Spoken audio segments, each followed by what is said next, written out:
पूछना चाहूँगा, आपने अपने को इस देसी अवतार में ढालने के लिए कितनी मेहनत की? सर बहुत मेहनत की है 2 साल के लिए एक्चुअली। मुझे पता चला कि हम लोग सीज़न 2 स्टार्ट कर रहे हैं 2022 में, और फिर 2022 के एंड में हमने शूटिंग स्टार्ट की।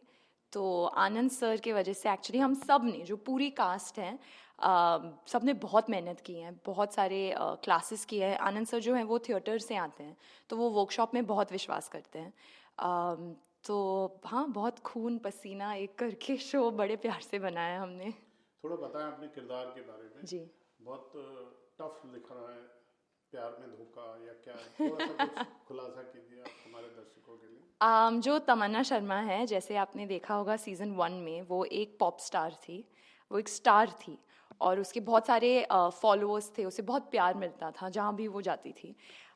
लेकिन वो जो एक वो एक मतलब सिंगर थी, लेकिन वो ऑटो ट्यून यूज़ करती थी, वो उस पर बहुत डिपेंड करती थी, और उसके लिए वो ठीक था तब तब फिर जब वो राधे से मिली, जो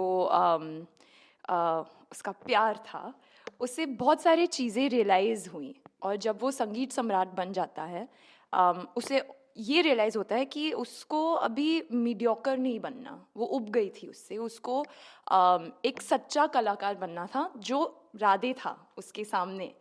और उसने वो यूज़ करके ये डिसाइड किया कि वो वापस जाएगी म्यूज़िक स्कूल, म्यूज़िक सीखने, क्योंकि अब वो मतलब उसको ऑटो ट्यून ये सारे जो चीज़ें उसका सहारा नहीं लेना था।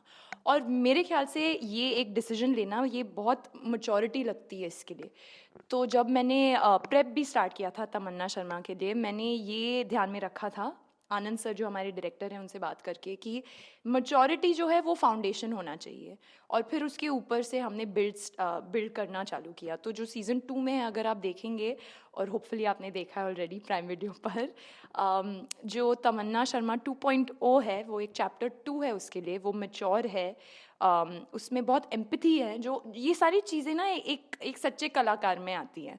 लेकिन अभी वो मैच्योर हो गई है, वो एम्पैथेटिक हो गई, इसका ये मतलब नहीं है कि वो परफेक्ट है, कि वो मतलब कोई फ्लॉड पर्सन नहीं है। उसमें फ्लॉज अभी भी हैं, उसमें खामियां अभी भी हैं, और वो डिस्कवर करती जाती है। और जिन जिन से वो मिलती है सीज़न 2 में, वो राधे हो, वो अयान हो, जो भी कैरेक्टर से वो मिलती हैं, वो उसे रियलाइज़ कराती हैं ये सारी चीज़ों के बारे में। तो वो थोड़ा बहुत मेरे बारे में। If I am not wrong, इसमें टीचर प्ले कर रही हैं आपकी जी, दिव्या दत्ता। बिल्कुल दिव्या दत्ता अपने आप में एक अच्छी दिग्गज कलाकार हैं। बिल्कुल बिल्कुल। क्या सीखने मिला आपको उनसे? अरे बहुत कुछ, मतलब जो अगर आपने सीज़न 2 देखा है, तो आपको एक जो मेरे लिए स्टैंड आउट है, वो है नंदिनी और तमन्ना का जो एक ट्रैक है, वो बहुत ज़्यादा प्यारा है। और मैं विश करती हूँ कि हम सबके लाइफ में ऐसे एक टीचर रहे। और मेरे लिए, आई थिंक पर्सनली, तमन्ना के लिए नंदिनी थी, और मेरे लिए दिव्या मैम थी।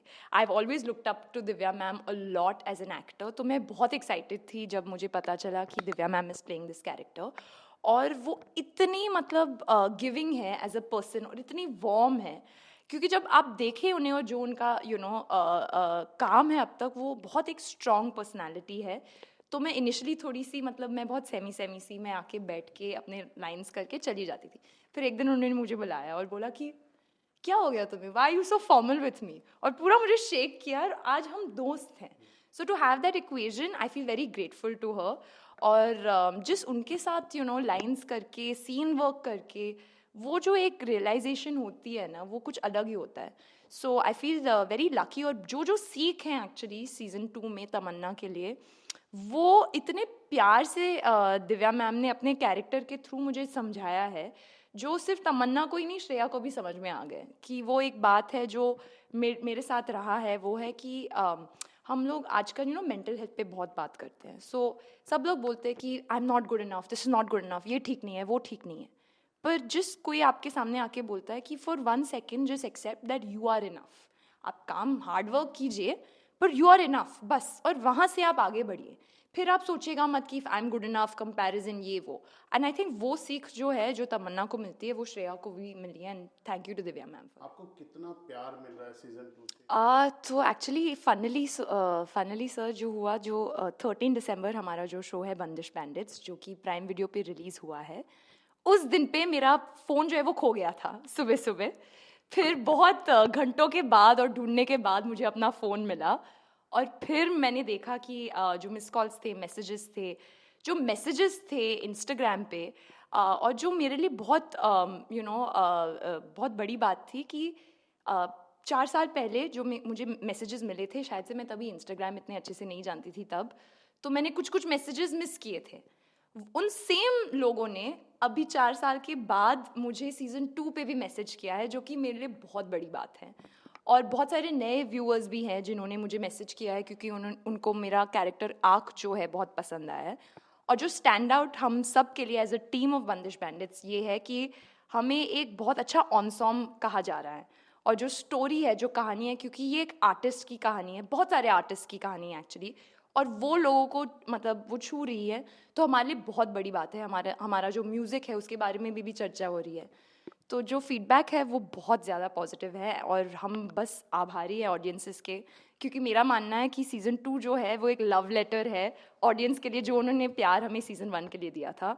और हम लोग डरे हुए थे क्योंकि सीज़न 2 कभी कभी लोग बोलते हैं कि शायद से लोगों को पसंद नहीं आएगा, पर बहुत लोग बोल रहे हैं कि उन्हें सीज़न 1 से भी कुछ को ज़्यादा पसंद आया, तो हमारे लिए ये बहुत ही मोटिवेटिंग है। चलिए ऐसे ही अच्छा काम करते रहिए, हमारी तरफ से बहुत थैंक यू, शुभकामनाएं। हमसे बात करने के लिए शुक्रिया।